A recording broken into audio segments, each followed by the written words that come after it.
This story comes from the Daily Beast. This is the story of the week. Trump humiliated in the most powerless image ever of a U.S. president. And this is referring, of course, to when Elon Musk showed up to the fucking Oval Office with his kid picking his fucking nose. Elon Musk wearing a fucking hat indoors. Yeah. You cannot, look, straight up, you cannot trust somebody who wears a fucking hat indoors. That's a grown-ass man. Dude, like, if you're over 25. You're so old, dude. If you're over 25 and you fucking wear a baseball cap indoors, get the fuck out of here. Absolutely. Elon Musk is my age, man. What are you doing? I absolutely agree. And if you show up to dinner without your dinner jacket on at home, they should just throw you out. Like, your wife should just escort you out. I can't even. I fucking can't with this fucking shit. I thought the apocalypse would have a better sense of style. I thought so too. Man, his style is like it's definitely like, I just went to college and now I'm goth look. That's definitely his guy's look. I want to talk about that image though. So now if you haven't seen it, Donald Trump is at a desk. The Resolute He's desk. at the Resolute desk that the kid is wiping his boogers on. And he's sitting there and Elon Musk is standing and Elon Musk talks for 10 straight minutes to the crowd, and Donald Trump says nothing the entire time. Nothing. There's never been a more neutered version. If this would have happened to Biden, could you imagine the amount of press that would have got? If it would have happened to anybody, if it would have happened to Obama, if it happened to Clinton, pick any Democratic president. Yeah. And talk about what it would have looked like if they were behind that desk and someone else were out there. You're not seeing really a lot of that at all. What you're seeing is, like from outlets like this, these are people who are quoting, what is it, O'Donnell or whatever from MSNBC. So it's like, of course, they're going to say something that's snarky. But most media I haven't seen be as snarky as they should be, or at least as questioning as they should be about this particular image and how it looks. It looks like Musk is running the show.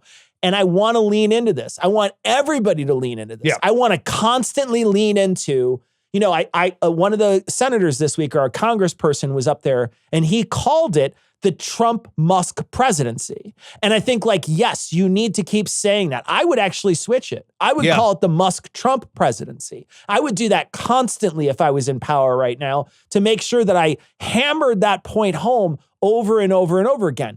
What the right values is image. They value image. And when the image is bad, it looks bad for them. That's when they're vulnerable. So make sure to put this everywhere because it's the most vain thing to be, injured by, but that doesn't matter. It doesn't matter. We've got to make sure that we put any inroads you can. And if you can create a rift between these two people, you can stop or slow down the destruction of the government. And it's your job to do that if you're in government or if you're in the news right now.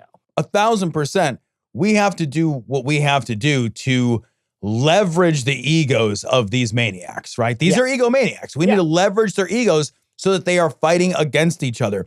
Because the reality is, Musk is leading the government right now. This is a power play. I'm making fun of his fucking hat, but I'm doing it on purpose because O'Donnell is right in this article. And it's worth saying that, if I go to work and I'm going to meet with my boss. No, if I go to work and I'm going to meet with my boss's boss. No, if I go to work and I'm going to go to the corporate headquarters and I'm going to meet with the president of my company, I'm going to dress accordingly. But if I want to power play that guy, I'll dress down. Here's Elon Musk in a fucking t-shirt. Yeah. He's at the Oval Office standing while Trump is sitting. These are people that none of this is an accident. Yeah. None of this is not rehearsed. Who's in charge? Who's in charge if I'm in a room and I'm standing and you're sitting and I'm talking and you're dressed up and I'm dressed down? Who's in charge in that room? And I'm quiet sitting the whole time. Yep. Yeah. Yeah. I didn't if I got invited, me, Tom, stupid fucking Tom, who doesn't mean shit about fuck. If I got invited to the Oval Office, I'd dress to the nines for it. Sure. I would dress for that. I would not do that if I wanted to disrespect it. Yeah. There's a point here that's being made. It's not like Musk doesn't have suits. O'Donnell makes this point. It's actually a good point.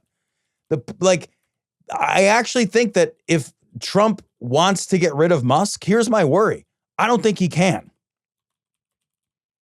I don't think he can just. You're probably right. I don't think he can just jettison that guy. I think that's a real problem. I think he's in for a penny. He's in for a pound. I think Musk sticks around.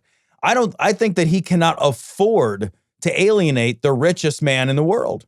I don't think he can afford to alienate a guy who owns Twitter. I don't think he can afford to alienate a guy who owns Starlink and can turn it on and off. I think he's totally his bitch. Trump does not have the option, I don't think, of being like, all right, I've had a fucking enough of you, Musk. And I think Musk is I think people are waiting for Musk to overplay his hand, and what they're not realizing is he has all the cards.